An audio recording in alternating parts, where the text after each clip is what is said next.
بانیتان باش سبێدێکی باش و ڕۆژێکی خۆش دەست پێ بکەن لەگەڵ پرۆگرامی بەیانی 24 بەردەوام بن بە ئامادەکردنانێکی بەیانیەوە بینەر و بیستەری هەموو بڕگە و بابەتانە بن کە بۆمان ئامادەکردون بەگومان بابەتی تەندروستی هوەری کللتوری ئەدەبی هەموو ئەمانە لە هەربەی ئەم بەیانی بەیان 24دایە تا ئێوەی بینەر و بیستەر سوودمەند بن لە تەواوی ئەو زانیاریانە لە سەرەتاشدا هەندێک لەو بابەتانەتان پێ ئاشناکەم.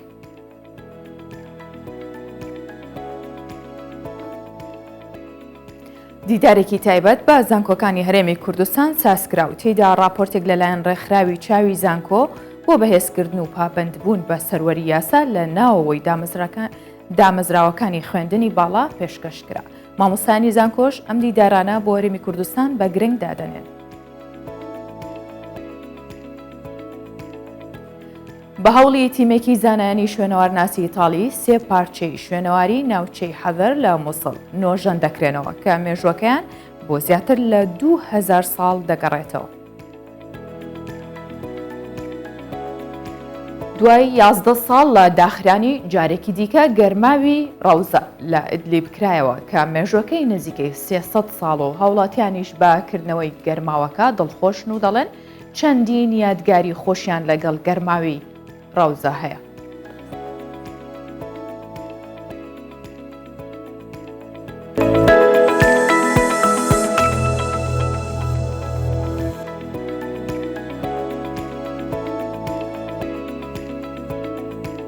هەر کاتێک هەرێمی کوردستان هەنگاوەکانی خێراتر بێ بۆ بەرەو پێشتر هەنگاوەکانی باشتر بێ بۆ بژانەوەی وڵات ئەو بێگومان چاوی وڵاتان و تایبەتیش عێراق زیاتر دەچێتە سەری بۆی کە نەهێڵێت هەنگاوی بەرەو پێشچوون. ئەمە لەوانەیە ڕابۆچوونی شخصی خۆم بێ لە بەرەوەی کوردانە بیر بکەمەوە.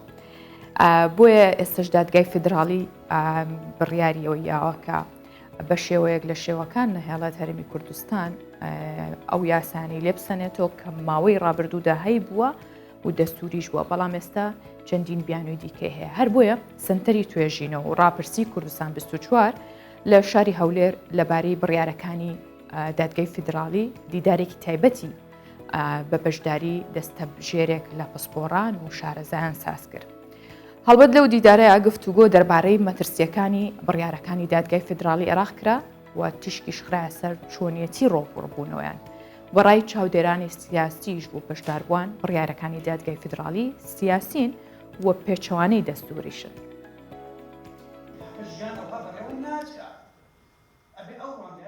بە بەشداری دەستەبژێرێک لە شارەزا و پسپۆڕان سنتەری توێژینەوە و ڕاپرسی دامەزراوەی کوردستان 24 دیدارێکی تایبەتی بە بڕیارەکانی دادگای فیدراڵی بەرامبەر هەرێمی کوردستان ساز کرد. ئامانجی دیدارەکە بەرچاوڕوونیەکی تایبەت بوو لەسەر مەترسیەکانی بڕیاری دادگای فیدراڵی کە کورد دەبێت چۆن خۆی بۆ ئامادە بکات. سنتەری توێژینەوە ڕاپرسی کوردستان 24 ئەم دیدارەی ڕێخست بوو بۆ چەندین کەسایەتی شارەزا بە ئەزمون لە بواری سیاست لە بواری یاسا لە بواری دەستوری بۆ ئەوەی ئەو گرفتانەی کە ئێستا لە نێوان هەولێر و بەغدا هەیە دوای بڕیارەکانی محکەمە ئیتیحادی جارێکتر ئێمە چۆن بتوانین ئەم سەرنجانە یاداشت بکەین بۆ ئەوەی پوختەیەکی باشی زانستی لێدەر بخەین و هەم وەکو ناوەندەکە و سنتەرەکەی ئێمە کە سنتەرێکی ئەکادیمی و زانستیە بۆ توێژینەوە هەم بۆ ئەوەی ئەم بڕیارانە ببنە پۆلیسی پیپەر ببنە بەرچاوڕوونیەک بۆ سەرکردایەتی کورد ئەو کاتێک کە دەچێت بۆ گفتوگۆکردن لەسەر مافەکان و مافە دەستوریەکان و مافە یاسایەکانی هەرێمی کوردستان لە ناو حکوومەتی ئیتیحادی و حکوومەتی فیدراڵیدا. لە دیدارەکەدا گفتوگۆیەکی کراوە لەسەر داهاتووی عێراق و پێگەی هەرێمی کوردستان لە ناوچەکەدا و ئەو مەترسیانەی کە بەهۆی ئەم بڕیارەوە دێنە ئاراوە کرا. ئەندامێکی پێشووی پەرلەمانی عێراق پێی وایە ئێستا دادگای فیدراڵی بە مەرکەزی بڕیار دەدات نەک فیدراڵی. ئەمەش مەترسیە جدیەکەیە و بە پێویستی دەزانێت کورد خۆی بۆ هەموو ئەگەرێک ئامادە بکات. بڕیارەی دادگای فدرالی سابقەیەکی زۆر مەترسیدارە چونکە زۆر بە ئاسانی پێمان دەڵێت کە دەمەوێت دەوڵەتی عێراق لە دەوڵەتێکی فدرالی بگوازمەوە بۆ دەوڵەتێکی سادە و هەموو پرەنسیپە فدرالیەکان کە لە نظامی فدرالی جێبەجێ دەکرێت دەوێت بەم بڕیارەوە بسڕێتەوە و بەڕاستیش بڕیارەکان ئەو چوار بڕیارێک کە لە ناو خودی قەرارەکە هاتووە ئەوەمان پێ دەڵێ کە دەیەوێت ئەو مقاوماتە سەرەکیانەی کە تایبەتن بە دەوڵەتێکی فدرالی نەهێڵێ کە ئەمەش بەڕاستی دەکرێت بڵێن پێشینەیەکی مەترسیدارە بۆ عێراق. ڕاوێژکارێکی سەرۆکی حکوومەتی هەرێمی کوردستان چوار دۆسیەی تەواو نەکراوی لە دادگای فیدرالی هەیە و دەڵێت بە جۆرەی ئەزموونی خۆی لەسەر هیچ کام لەو دۆسیانە کاریان نەکردووە چونکەوان بە سیاسی بیر دەکەنەوە بە جۆرەی دەستور مامەڵە ناکەن. هەمومان گەشتینە هەموو ڕەهەندەکانی دروستبوونی ئەم بڕیارە و دەیان بڕیاری تر لە ڕابردوو لە ئایندەشە ئاکردێ کە ئەگەر ئێمە خۆمانی بۆ حازر نەکەین و هەر بە خۆمان و خەریک بین بەداخەوە شتی خراپتریش لە حکوومەتی عێراقی و لە محکەمەی اتحادیش ببیستینەوە گۆشمان لەوێت بۆ خۆم چوار ئەزمونم لەگەڵ محکەمەی اتحادی هەیە یەکێکیان ئاڵای کوردستان بوو کە لە کەرکووک لەگەڵ ئاڵای عێراق دووەمیان ریفراندۆم بوو کە گشتپرسی لە هەموو کوردستان و ناوچە کوردستانەکان کرا سێمیان لەسەر ئەو خەرقە دەستوریە بوو کە مادەی نۆیان پێشێل کرد و جێی شاتە ناوی کەرکووک لەگەڵ حەجی شعبی چوارەمیشیان مادەی 140 هەر چواری من تۆمارم کرد لە محکەمەی اتحادی و هەر چوارشی دەستوری بوو بەڵام بەداخەوە محکەمەی اتحادی لە هەر چواریان نەیتوانی دەستوریانە بڕیاری خۆی بدە. لە دیدارەکەدا تیشی خرایە سەرە و بڕیارانەی کە پێشبینی دەکرێت دادگای فیدرالی لە داهاتوو دەریان بکات کە بڕیارەکان زیاتر سیاسین و پێچەوانی دەستوری عێراقن. سەنتەری توێژینەوە و ڕاپرسی کوردستان 24 ئامان جێتی ڕوونکردنەوەی یاسایەکانە لە چوارچێوەی دەستوری عێراق بخاتەڕۆ. ڕێناس سەعالی کوردستان 24 هەولێر. بچینە شاری دهۆک لەوێ یادی چلەی ماتەمینی کۆچی دوایی شێخ شامۆ کە ڕاوێژکاری سەرۆکی حکوومەتی هەرێمی کوردستان بوو و سەرۆکی بنکەی ڕۆشنبیری لالش کرایەوە. لە ڕێوڕەسمەکە پێکاتە جیاوازەکانی دهۆک بەشداریان کرد وەستایشی ڕۆڵی شێخ شامۆیان لە پارێزگایان کرد لە مافی ئزیدیەکان و پێکەوە ژیان.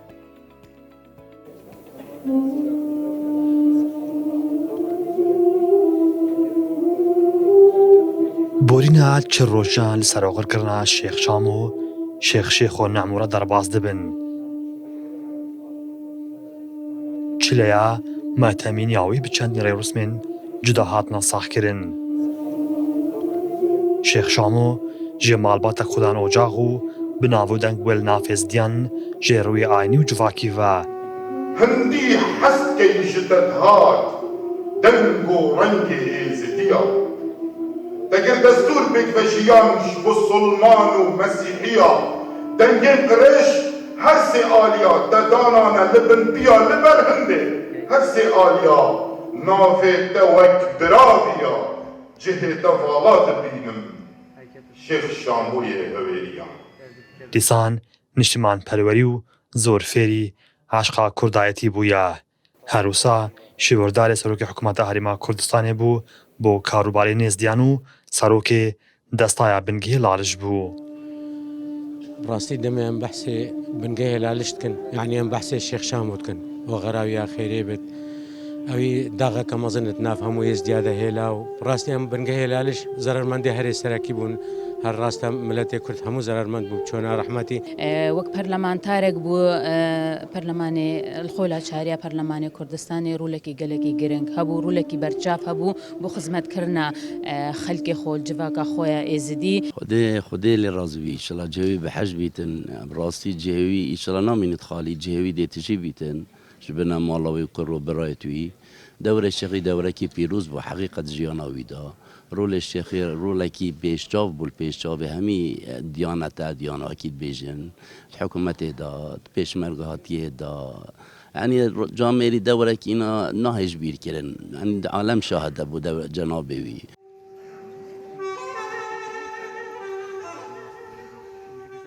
ماڵباتە شێخ شام و ڕێباز و خەباتاوی بێ پیرۆز لە بێرتینن لە پێی گۆتناوی و هەردەم ژوانە دەگوت ئیمانەت هەیبەت و سمعەتا من ئیمانەت سەرۆک و مەرجە و ملەت و وڵاتێ من. شێخێ من تێکستێکی پیرۆزی وەلای زیدیات بێژێ قالك هندلك كسرن خوين شباش خد برن سرقوا ملتي خد هقرن الدنيا واخرتي چه بازارانا خسرن شێخ شامۆ ji dayîkbûyê sala 1961 lê gundê Bacîtkendala devara hewêrî li Snûrê Zaxo hatiye ser dunyayê bûye pêşmerge û beravanî ji axa Kurdistanê kiriye. ئەکیت ڕێک و ڕێبازی شێخ ڕێیا پارتایەتیە ڕێک و ڕێبازی پارتی و بارزانینە ڕێیا کوردایەتیە ڕێیا ستراندنە ئێزیدیایە ئەتناف کوردستانێدا ئەکیت ئەو ئێمانەت و ئەو وەسیەتە بابێ مامل پێوێ ڕێبازی و پێ ڕێکاوی بەردەوام بن. لە ڕێکهەفتی 27 دوانزە ساڵا 2021 شێخ شامۆ تووشی ڤایرۆسی کۆڕۆنا دەبە و پشتی هێنگێ تێتە ڕەوانەکردن بۆ هەولێرە و لە ڕێکهەفتی دەهەیەک 2022 بەرفان قەڵاوا برن لە وێرێ لە 18 ساڵا 2022 جانی خۆش دەزدا و تەرمێوی تینên کۆمەلگا خانگێ و بە هەزاران کەس پێشوازی تەرمێوی دکن و بڕێوەرسمێن ئێزدیاتی لە گۆرستانە مەمێشوان دێتە خاک سپاردن. مەهار شنگالی کوردستان 24 دۆک. بچینە شاری سلێمانی لەوێش ڕێوڕسمێک بۆ چلەی ماتەمینی شاعیر و ئەکادمیست دکتۆر مارف عومەرگوڵ بەڕێوە چووکە بە بەشداری ژمارەیەکی بەرچاو لە کەسایەتی و ڕۆشنبیرانی ئەو شارە بوو و دکتۆر مارف یەکەمین ئەکادمی کووردە کە لە بواری جینۆسایدی گەلی کوردستان نامی ماستەرەکەی نووسیوەتەوە بە ناونیشانی ئامڕازە یاساییەکانی بربەندکردنی تاوانی جینۆساید لە یاسای گشتی نێودەوڵاتیدا. مارفگوڵ ڕۆژی 15/2022 بەهۆی جەڵتەی مێشکەوە دوای 19 ڕۆژ مانەوە لە نەخۆشخانە کۆچی دوایی کرد.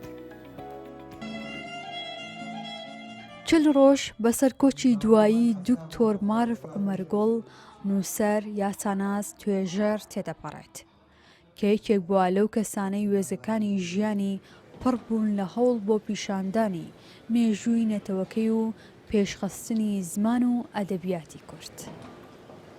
یەکێک بوو لە ئەکادمیست و پرۆفیسۆرە گەورەکانی زانکۆی سلێمانی ڕۆڵێکی گەورەی هەبوو لە بابەتی جینۆساید کە یەکەمین کەس بوو بابەتی جینۆساید و ئەنفال و کیمیاباران و ڕاگواستنی گوندەکان و چۆڵکردنی گوندەکانی بە هەموو دنیا ناساند بە ئەوروپای ناساند بۆیە ئەمڕۆ ئێمە وەک زانکۆی سلێمانی پرسە و سەرخۆشی خۆمان بە بنەماڵەکەیان ڕاگەین بە گەلی کوردستان ڕاگەین هیوادارین ئەمە دواخەمی بنەماڵەکەیان بێت. دکتۆر مارف لە ژیانی بەهۆی هەڵوێستان نیشتیمانی و نەتەوایەتیەکانی دووچاری نەهامەتی و دەربەدەری بۆتەوە بەڵام هەمیشە لە بەرامبەر ئازارەکانی ژیاندا ئازانە ماوەتەوە. بەشداری زۆرێک لە چین و توێژەکان لە هاوڕێیانی پێشمەرگایەتی و مامۆستایان و نووسەران و ڕۆشنبیران گەواهی دەری کاریگەری کەسایەتی و بەرهەمەکانی کۆچ کردوون. پەرۆشی ئەو خەڵکە هاتنی لە چلەکە و لەسەر قەبران و لەم یادا ئەو ڕاستە مێژوێ دووبارەکەنەوە کە جگۆر مارف بەڕاستی مڵکی ئێمە نەبوو وەکو خانەوادە مڵکی هەموو میلەتی کورد بوو هەر بۆیە هەموو ڕنگ و بۆن و حیزب و کەسەکان بەڕاستی پەرۆشی عەوداڵی دکتۆر مارفن کۆچی دوای دکتۆر مارف زەرێرێکی گەورە بوو لە هەموو کەسێکە و ئێمە وەکو بنەماڵە تەنانەت جاروا بوو خۆمان سەرخۆشیمان لە خەڵک کرد خەڵکەکە هێندە بە پەرۆژ بوو هەرچەنە لە سەر مزروفێکی ناسکا بوو کە نەخۆشی باو بوو بەڵام هاتنی ئەو خەڵکە من پەرۆشەوە نیشانەیە بۆ مەزنی و گەورەی دکتۆر مارف دکتۆر مارف عومەرگوڵ لە ساڵی 1969 لە خێزانێکی ئاینی و نیشتیمان پەروەر لە سەنگاو لەدایک بووە لە کەرکووک قۆناغەکانی خوێندنی تەواو کردووە. یەکەم ئەکادمیستی کورد بووە بە گۆشانیگایەکی ئەکادمیەوە توێژینەوەی لەسەر جینۆسایدی کورد نووسیوە. لە بواری ئەدەبیات و شعریشدا خاوەنی چەندین بەرهەم و کتێب. دالیا کەمال کوردستان 24 سلێمانی.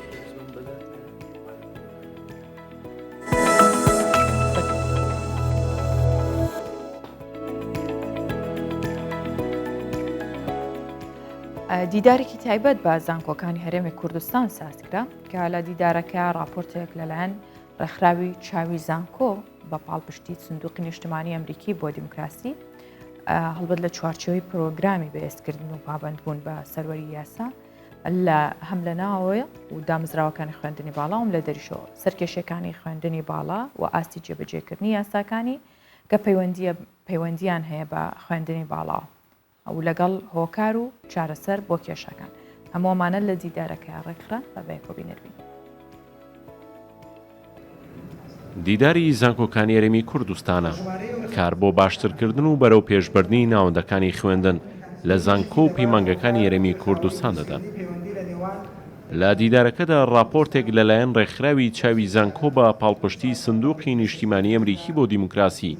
لە چوارچێوەی پرۆگرامی بەهێزکردن و پابەندبوون بە سەروەری یاسا لە ناوەوەی دامەزراوەکانی خوێندنی باڵا خرایە ڕوو. سەرۆکی زانکۆی پۆلۆتەکنیکی ئەولێریش دەڵێت ئەم دیدارانە بۆ هەرێمی کوردستان گرنگن. گفتوگۆکردن لە سەرگرفتەکانی زانکۆکان و خوێندنی باڵا ئەمان بەڕای خۆم کارێکی باشە لەبەرەوەی ڕێکخراوێکی کۆمەرگای مەدەنی بێ توێژینەوە و کار لەسەر خوێندنی باڵا و زانکۆکان بکە لە دەرەوەی زانکۆکان کارێکی باشە. ڕووی ژمارەوە هەرێمی کوردستان زۆر بەرەو پێشچووە ژمارەی زانکۆکان زیاد بووە ژمارەی مامۆستانی زانکۆ ژمارەی قوتابیان زۆر زیاد بووە بەڵام لە ڕووی کوالیتیەوە هێشتا پێویستی بەکارکردن هەیە تا ڕادێکی باش بەرەو پێشچووە بەڵام کێشە و گرفتیشمان هەیە کێشە و گرفتەکان بەشێکی دارایین بەشێکیان لە نەبوونی ستافی گونجاو هەیە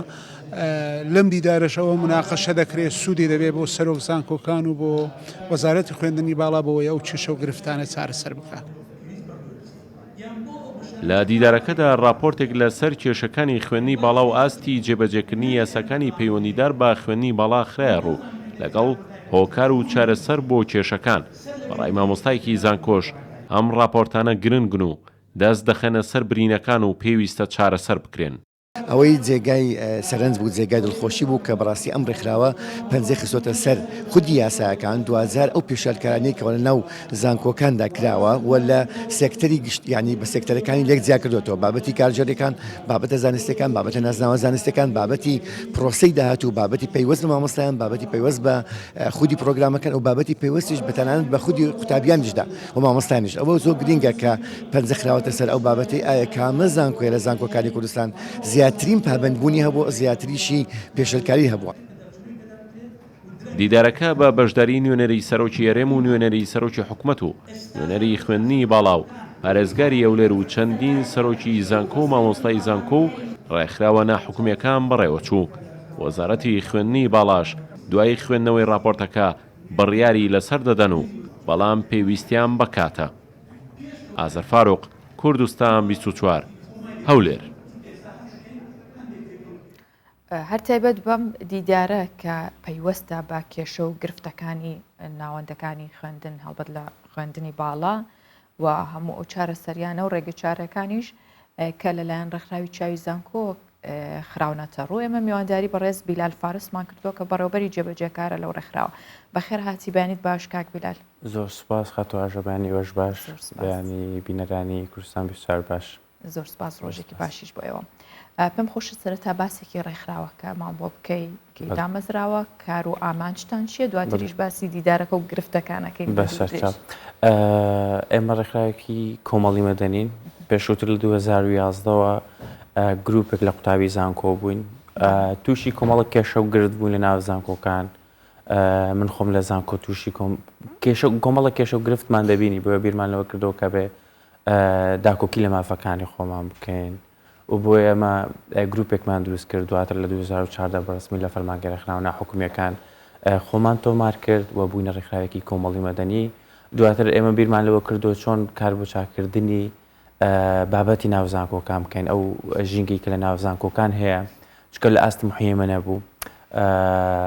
بۆ ئێمە لە 2016 پرۆپۆزەڵمان بۆ منەظەماتی دەولی نووسی لە 2016 ئێمە کۆمەڵک فەندمان وەرگرت لە 2016 تاوکو 2022 ئێستا ئێمە لە گەنێدی ئەمریکی پاڵپشتی داراییمان هەیە پاڵپشتیمانەوەیمان هەیە بۆ چاکردنی دۆخی زانکۆکان ئەمەش لە ڕێگای ئەنجامدانی دیبەیتە فۆکەس گروپ دیسکەشنە و ڕیسێرچە بێگومان سیمینارات و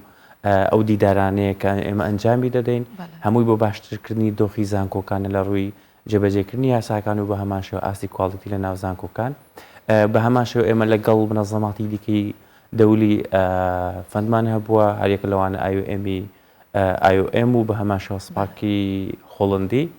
هەمووشمان کارمان لەسەر چینی قوتابیان و گەنجان بووە چونکە ئێمە خۆمان گەنجین کۆمەڵک گەنجی مەرکەوتی ڕاستە خۆمان لەگەڵ گەنجان هەیە دەزانین پێویستیان بە چییە چاڵەنجی گەنجان چییە بۆیە بیرمان لەوە کردووە بێ خۆشمان بۆ مافی خۆمان هەوڵ دەین و داکۆکی لە مافەکانی خۆمان بکەین هەڵبەتە ئەمە لەسەر ئاستی هەرێمی کوردستان هەموو زانکۆکان یاخود کارەکان چەند زیاتر لە شوێنێک چڕ کردووە ئێمە ئۆفیس سەرەکیمان لە هەولێرە هیچ ئۆفیسی دیکەمە لە شارەکانی دیکە نیە بەڵام کارەکانمان گشتگیرە پارێزگای دۆگ ئامانجمانە پارێزگای سلێمانی و پارێزگای هەڵەبجەش بە هەمان شێوە کاری لەسەرێکواتە لەسەر ئاستی هەرێمە ئیشەکانیمە هەرچەندە بەپی پرۆگرامیش دەگۆڕی پرۆگرام هەیە تەنها لە شاری دۆگ جێبەجێمان کردو هەیە بەس لە شاری هەولێرە و هەشە گشتگیرە باشە بەشێکمان لە ڕێگەی راپۆرتەکەی هاوکارانمان بینیمان کە دیدارەکە سەبارەت بەچی بوو ئامانجی بوو چ راپۆرتێکتان ئامادە کرد ئایا دواترە و راپۆرتە ئەو کێشە و گرفتانەی تیادا دەستنیشان کراوە ئەگەن نەکوێ چۆن چارەسەری بۆ دۆزنەوە زۆر باش ئەگەر دیقەتی ماڵپەڕی ئەم کابینێ حکوومەت بدەیت سەرۆکی حکوومەت سەرۆکایەتی حکوومەت بدەیت کار لەسەر دوو ئامانجەکان یانە ئامانجی ئەم کابینێ دوو لە ئامانجەکان و بۆ باسەکەم کە بریتە لە ڕیفۆرم لە ناو سێکتەرەکانی حکومڕانی و بە هەماشە حکومڕانی دروستە ئێمە کارمان لەسەر دوو بابەتە کردووە ئێمە هەوڵمان داوە یەک بەشی حکومڕانیمان وگرتە کە سێکتەری خوێندنی باڵایە چکە ئەو پەیوەندیدار بەمەوە ئێمە ناتوانین لەسەر هەموو کایەکانی یشکن وەکو گەنج بۆ ئێمە ئەو راپۆرتەمان ئامادە کرد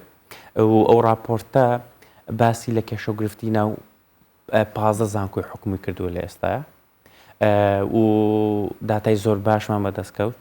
دواتر ئێمە لەگەڵ ئەوەی کە بەدیدێکی ڕەخنەگرانە داتاکانمان کۆ کردو کێشەکانمان دیاری کرد بەرپرسانی خوێنی باڵامان بان کرد وەکو لە راپۆرتەکەی ئێوەش دیار بوو کە ئێمە ڕاوێژکاری سەرۆکی حکوومەتمان بۆ کاروباری خوێندنی باڵەوان کردبوو نوێنەری وەزارەتی خوێندنی باڵای لێبوو کە بەرپرسی دەستگای سەرپەرشتی دڵنیایی جۆریە بە هەمان شێوە لیژنەی پەروەردە خوێندنی باڵامان بان کردبوو لە پەرلەمانی کوردستان سەرۆک زانکۆکانمان بان کردبوو و خودی پێکهاتەی مامۆستایانی زانکۆ لەوێ ئامادە بوون بە پسپۆڕان و ئەکادیمیستان چکە ئەو کێشەیە ئی هەمومانە پێکەوە دەبێت دەست لە سەربڕینەکاندا بنین و ئێمە لەو راپۆرتانی کە ئێمە ئەنجامیدین لەو ڕیسپشێشانە ئامانج لی ڕیفۆرمە نەکشکانی زانکۆکانی خۆمان ئێمە دەڵێن زانکۆکانمان ئەبێ باشتر بکرێن و ئیسیجابەی زۆر باشیە و چونکە خودی سەرۆک زانکۆکان لەگەڵ ئەوەی ڕەخنەشان لێگیرا و بەڵام زۆر دڵخۆش بوون پێی وادی ئەوشان دەکەوە لە داهاتوو باشترە بن و ئیشی باشتر پێکەوەکەین و کەواتە سەرۆکی زانکۆکان تەواو هاو هەڵوێستن هەماهەنگن لەگەڵتان بۆ چارەسەرکردنەوە کێشانە بێگومان ئێمە تقریبن ئەوە لە 2009 باس لە ڕیفۆرمی خوێندنی باڵا کرێت دیارە کێشە هەیە چونکە هەموو ئەگەر یان کلێن هەیە ئەگەر بتان وایە ئەو ڕیفۆرمە تا چه ئاستێک گەشتووە ڕیفۆرم نیەت هەیە و بەڵام پێویستی بە ئیرادەیە ئێمە ئەو راپۆرتە دەینە سەرۆک بەڕێز نووسنگی سەرۆکایەتی حکوومەت لە ئەنجومەنی وەزیران بۆی ئەو لەگەڵمان بێتە سەرخەت چونکە سەرچاوەی قەرار لای ئەمانە ئەوان دەتوانن ئەم قەرارانە شۆڕکەنەوە و ئاگاداری ناوەزعی زانکۆکان بن و زۆر پێ ئەم جۆرە دیدارانە زۆر پێویستن دەکرێت ئێمە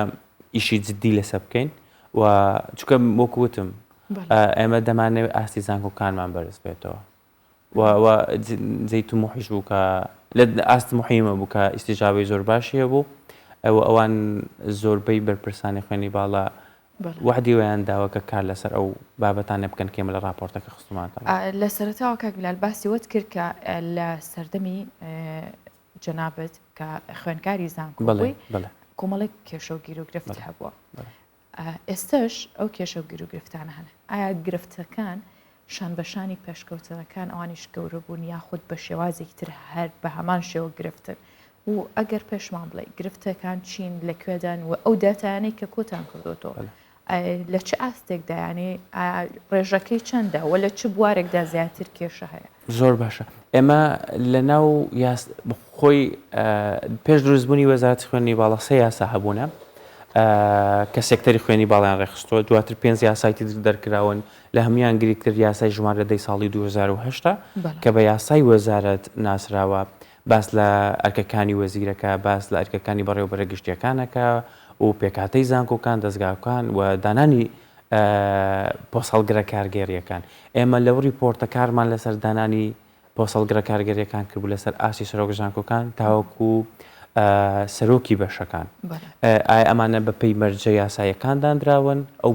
بەپەی ئەو یاسایی کە لە ساڵی 2010 لە پەرلەمانی کوردستان دەرچووە ئێمە داتامان داتای زۆر باشمان دەستکرد لەسەوە من وەکو بڵێ نەقسی دەبێگەر باسی یەک زانکۆت بۆ بکەم بەڵام بەگشتی لەسەر ئاستی سەرۆکایەتی زانکۆ داتاکان دڵخۆشکردن ینی دانانی کەسەکان بەدەر لە یاسا زۆر کەم بۆتەوە ئەوە جێی دڵخۆشیە هەتا لە راپۆرتی دۆم کە ئێمە ئاماژەی پێکن وەکو راپۆرتی هەڵسەنگاندنە چونکە ئەو راپۆرتە لە ماوەی یەک ساڵ ینی راپۆرتەکە دەرئەنجامیشکردنی یەک ساڵ بووە لە نوێی 2020 وەکو نوێی 2021 بۆ ئێمە بە هەمان شێوە راپۆرتێک لە مانگی هەشتی 2022 کە بە راپۆرتی دووەمە باستە و پێشکەوتنا ناکەین کە دوای ئەنجامدانی ئەو دیدارە و گۆڕانکارانێکە ڕووی داون بەڵام ئەوەی کە جێی ئەسەفە لە دانانی سەرۆک بەشەکان پۆسەڵگری کارگێری زۆر هەن کە زیاتر لە 150 سەرۆک بەشەکان بەدەر لە یاسا دانراون ئەوەش هۆکارگەلی زۆری هەبوونە ئەمڕۆ چەند ڕای خوێندکارانتان وەرگرتووە ڕای قوتابیانتان وەرگرتووە ئایا ئەوان بەشدارن لەم ڕاپرسیانەدا بەشدارن لەم ڕاپۆرتانەدا هەماهنگن هاوکارن لەگەڵ ئێوە بڵێ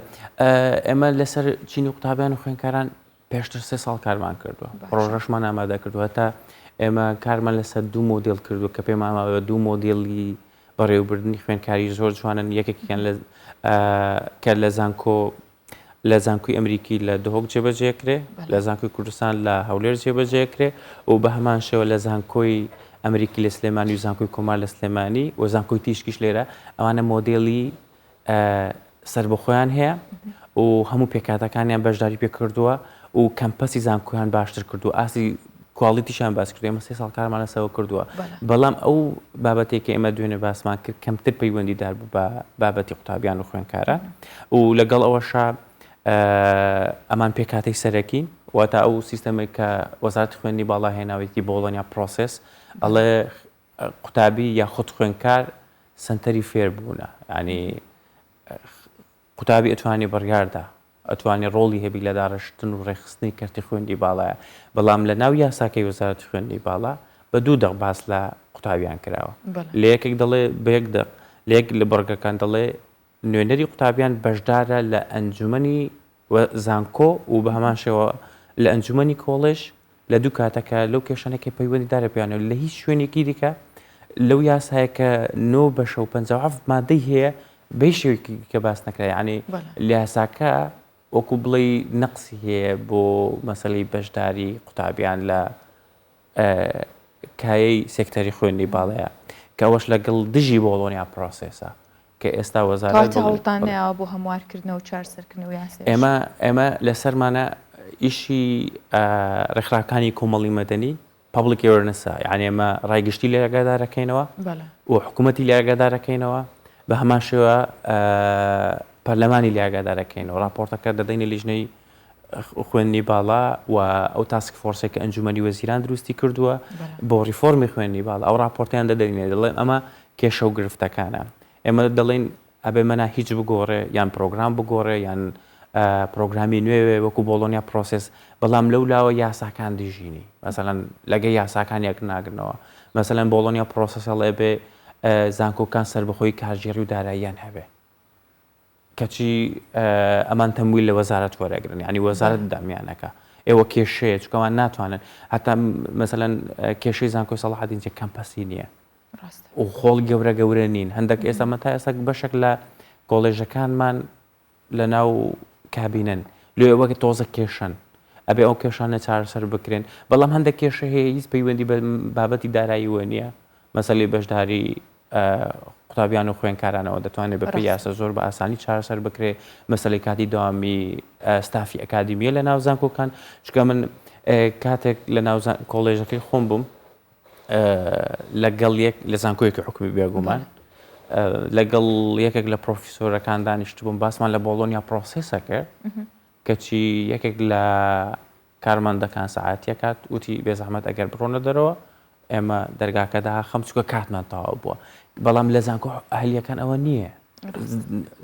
داوام کراوەیە تاوەکو 8 شەو تاوەکو 5 ئێوارە قوتابی یاخود خوێنکار دەتوانێت بە ئاسانی ڕیسێرچ بکە لی بمێنێتەوە مامۆستا بە هەمان شێوە بەڵام زانکۆ حکومیەکان و کێشە گرفتانیان هەیە هەتا لە مەسلەی دامەزراندن ئێمە پێمان وایە دامەزراندن لە کەرتی حکومیش ئەبێ بەگرێ بەس بە لە زانکۆکان بۆ ئەوی هەڵسەنگاندن بۆ ئاسی زانکۆکان بکرێت باشە باسی ماڵپەڕەکانتان کرد ماڵپەڕەکانی زانکۆکان ئێستا چۆنە و چۆن هەڵتانداوە ئایا بۆ بە شێوەیەکی بەرفراوان خوێنکار پشتی پێ نابەستێت یاخود ئیشی باشیتیان ناکەێت بڵێ ئەمە دوێنێ ئەو داتانی کە دەستمان کەوت و بەپی ماڵپەڕەکان بوو ئێستا ماڵپەڕەکان تا ڕادێک پێشکەوتون دەتوانرێت ئاماری تەواوی لێوەرەگیرێت بێگومان نەخێر ئەو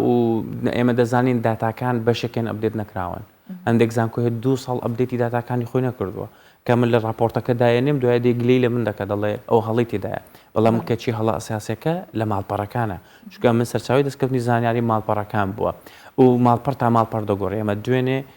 ماڵپەڕە باشەکانیشمان ڕیزبەندی کردبوو بۆ ئەوەی پێشبڕکێک لە نێوان زانکۆکان دروست بکەین و داتای زۆر باشی تێ بکەن بەڵام ماڵپەڕەکان نەقسی زۆریان تێدایە و ناکرێ وەکو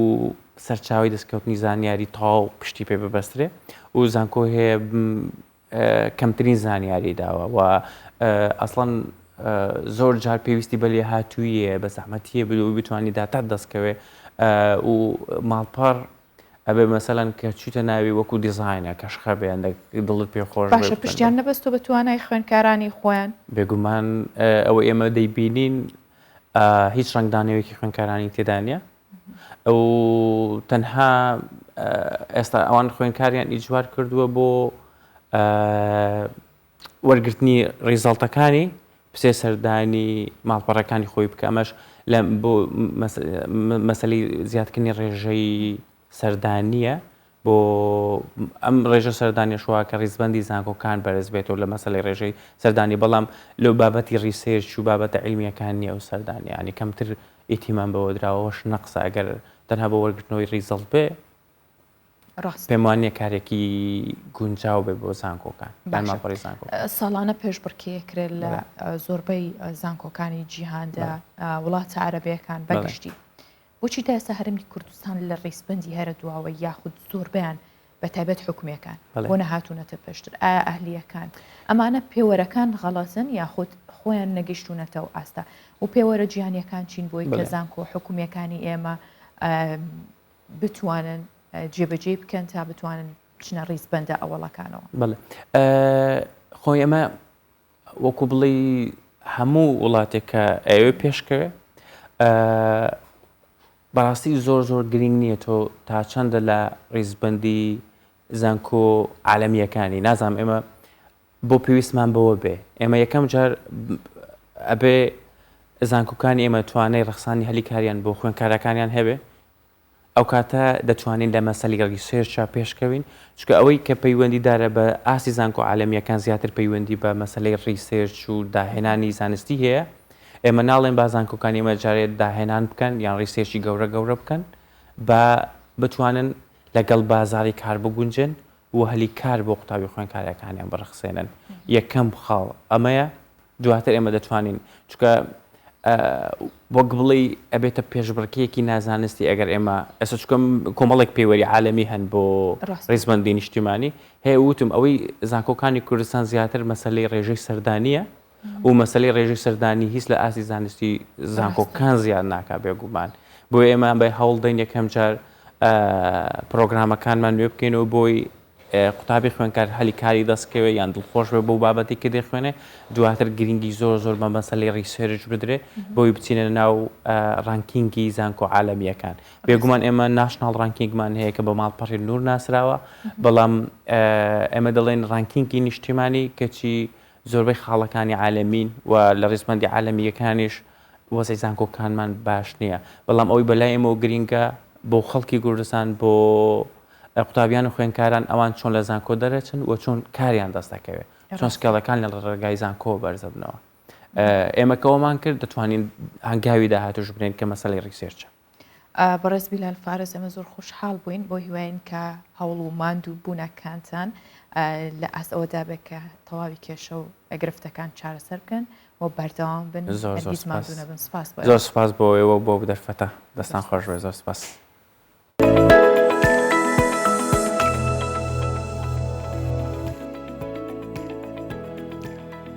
هەمیشە پەیڕەوانی مەزهەبی شیعە لە یادکردنەوەی ئیمام و پێشەوەکانیان بە پیادا ڕۆشتن خۆیان نەگەیانە مەزارگەکان. ئەم جارە یادکردنەوەی مۆسای کازمیە کە حوتەمین ئیمامی شیعەکانە و خەڵک لە ناوەڕاست و بەشوری عێراقیشەوە بەشێک لە وڵاتانی دراوسێش لە ناوچەی کازمی بەختە کە یادیەکەنەوە کە دەوترێت لە سەردەمی هارونە ڕەشید خەلیفەی عەباسی ژەهر خوارد کراوە. بۆ هەر بۆنەیەکی یادکردنەوەی ئیمام و پێشەواکانیان پەیڕەوانی مەزهەبی شیعە سەدان کیلۆمەتر بە پیادە دەبڕن تاوەکو خۆیان دەگەیەنە مەزارگەی ئیمامەکانیان. ئەم جارەیان یادی موسای کازمە کە مەزارگەکەی دەکەوێتە ناوچەی کازمیە لە بەغدا. بەشداربووانی مەراسیمی یادکردنەوەکە نزا بۆ هێنانەدی ئارامی و سەقامگیری بۆ عێراق دەکەن. لە ترسی کردەوە تیرۆریستیەکانیش هاوشێوەی ساڵانی ڕابردوو هێزە ئەمنیەکان بە درێژایی ڕێگاکان بڵاو بوونەتەوە و ئارامی و ئاسایشی زیارەتکار و ماتەمگێڕان دەپارێزن. بەهۆی ئاپۆڕای خەڵکی پیادەڕەویشەوە سەرجەمە و ڕێگایانەی بەرەو کازمیە دەچن بە ڕووی هاتوچۆی ئۆتۆمبیلەکان داخراون. هناك جموع مليونية حقيقة ملیۆنان کەس ڕوو لە ناوچەی کازمیە دەکەن. هێزە ئەمنیەکان و فەرمانگە خزمەتگوزاریەکانی دیکە شەو و ڕۆژ بۆ دابینکردنی ئاسایش و پاراستنی سەلامەتی زیارەتکاران دارگدان. لهؤلاء الزائرين ساڵانە ملیۆنان کەس لە خەڵکی شیعە بەشداری لە یادکردنەوەی موسای کازم دەکەن کە ئیمامی حوتەمی پەیڕەوانی مەزهەبی شیعەی 12 ئیمامیە و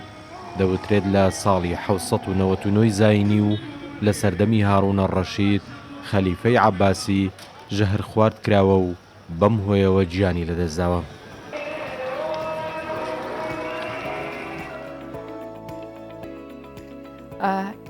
عێراق مێژوەکەی ئەوەندە دێرینە کە دەوڵەمەندە بە چەندین شوێنەوار و مێژوێکی تایبەت و پڕ و دەوڵەمەندی هەیە. هەر ئەمە شەوای کردووە کە ئەو مێژوە کۆنەی هەبێت لە بەرەوەی چەندین شوێنەوار تا ئێستش کە ماون ئەناسرێنەوە یاخود دووبارە دۆزرێنەوە هەرچەندە بەوەی ئەو جەنگ و ئەو شەڕە وێرانکاریانەی کە ڕووی داوە جا لەلایەن داعشەوە بە یاخود هەر شوێنێکی دیکەەوە بێ بەشێکی زۆریان لەناو براون. بەڵام ئێستا بە هەوڵی تیمێکی زانایانی شوێنەوارناسی ئیتاڵی توانراوە کە 3 پارچەی شوێنەواری ناوچەی حەڤەر لە باشووری ڕۆژئاوای مووسڵ نۆژەم بکرێتەوە کە لە سەردەستی چەکدارانی داعش شکێنرابوون. مێژوێ و پارچە شوێنەواریانە بۆ زیاتر لە 2000 ساڵە گەڕێتەوە. حەزەر ناوێکی دیاری ناوچە شوێنەواریەکانی عێراق و تەنانەت جیهانیشە دەکەوێتە سنووری پارێزگای نینەوە. بە هەوڵی تیمێکی زانایانی شوێنەوارناسی ئیتالی تواندرا 3 پارچەی شوێنەواری نۆژەن بکرێنەوە کە 7 ساڵ لەمەوبەر لە سەردەستی چەکدارانی داعشەوە شکێنرابوون. تیمی ئیتالی و شارەزانی شوێنەوارناسی ئێمە توانیان پارچەکانی سەری بڕاوی پاشاکان دابلێنەوە. هەرچەندە کارێکی وا زۆر ئەستەم بوو، بەڵام بەهۆی سووربوونە هەوڵی نەوڕاومان توانیمان بیانگەڕینەوە بۆ دۆخی پێشووی خۆیان. مێژووی ئەم پارچە شوێنەواریانە بۆ زیاتر لە 2000 ساڵ دەگەڕێتەوە، واتە 200 ساڵ بەر لە زاین دروست کراون و ڕنگدانەوەی ئەندازیاری گریک و ڕۆمانەکانە. بەهۆی گرنگی ناوچەکەوە لە ساڵی 2005 خراوەتە لیستی ناوچە شوێنەواریەکانی جیهانەوە. شاری حەزەر پێگەیەکی گرنگی ناوچە شوێنەوارەکانی عێراق و جیهانە. بەهۆی ئەمەوە لە ساڵی 2005 خراوەتە لیستی ناوچە شوێنەواریەکانی جیهان. ئەم شوێنە لەلایەن داعشەوە تووشی هێرشێکی دڕندانە بووە. تعرض هذا الموقع إلى هجمة شرسة من قبل عصابات داعش الإرهابية. لە ساڵی 2015 چەکدارانی داعش ژمارەیەکی زۆری پارچە شوێنەواریەکانی ناوچەی حەزەریان شکاند و لە ناویان برد. هاوکات 124 پارچەی دیکەشیان بە مەبەستی فرۆشتنیان بە وڵاتان بەرەو شاری ڕەقە لە سووریا گواستەوە. هەر لە سەرەتای ئامادەکاریەکان بۆ داگیرکردنی ئۆکرانیا لەلایەن ڕووسیاوە هەمیشە ڕووسیای وت کە ئامانجە سەربازیەکانی ئۆکرانیا کاتە ئامانج بەڵام بردومانەکان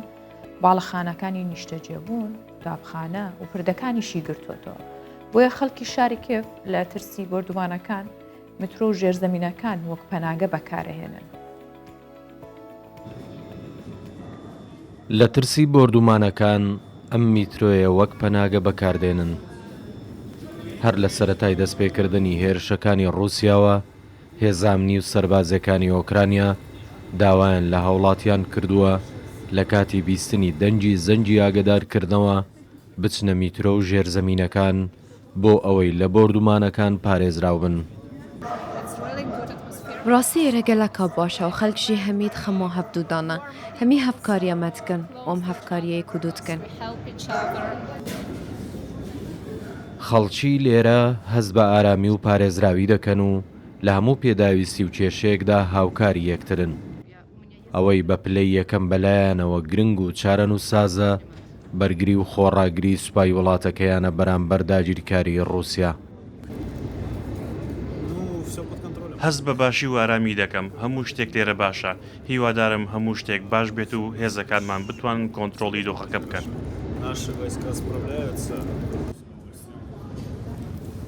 هەرچەندە ڕووسیا دەڵێت ئامانجە سەربازیەکانی ئۆکرانیا بردومان دەکات بەڵام باڵەخانەکانی نیشتە جێبوون قوتابخانە و پردەکانیشی گرتوتەوە. لە ترسی هێرشی موشەکی و بردومانەکان دانیشتوانی کیێڤی پایتەخت میترۆ و ژێر زەمینەکان وەک پەناگە بەکاردێنن. ئێستا شەڕ لە کیێڤ نزیک بۆتەوە و سوپای ئۆکرانیا ڕایگەیاندووە هێرشێکی سوپای ڕووسیان بۆ سەر بنکەیەکی سەربازی لە نزیک پایتەخت شکست پێهێناوە. دوای کردنەوەی گەرماوی کۆن لە شاری دلێب ڕۆژانە بەشێکی هاوڵاتیان بۆ خۆشۆردن ڕوو لە گەرماوەکەکەن. ئەو کەسانەی کە چنە گەرماوەکە ئەڵنجگە لە خۆشۆردن گەرماوەکە بۆتە شوێنی کۆبوونەوە و دانیشتن و دیداری دۆستانە و هاوڕێیانیش بەسەربردنی کاتێک خۆش بەگشتی. گەرماوی ڕەوزە لە شاری دلیبە لە ساڵی 2011ەوە بەهۆی شەڕی سووریاوە داخرا بوو و تەمەنی ئەم گەرماوە نزیکەی 300 ساڵە.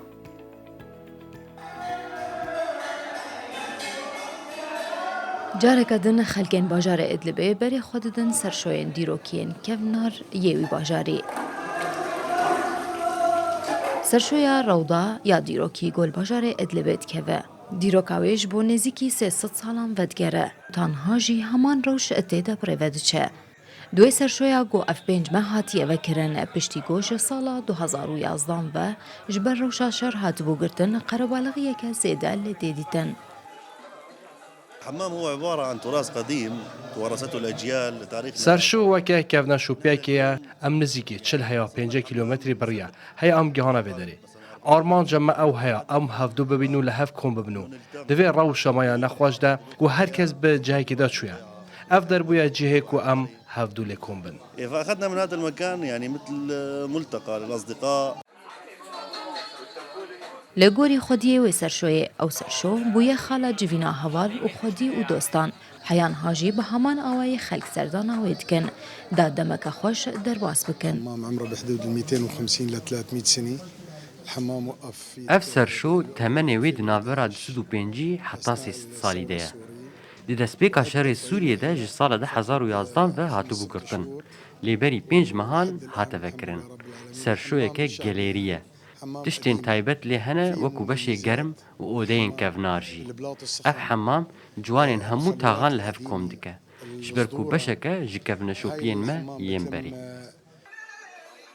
Serşoya Rewda yekek ji hersî. Serşoyên kevnarên Idlibê ye piştî got hate vekirin ji ber giraniya buhayên sûtemeniyê û nebûna ava germ. Li malan careke din bûye cihê kêfxweşî û kombûna xelkên navçeyên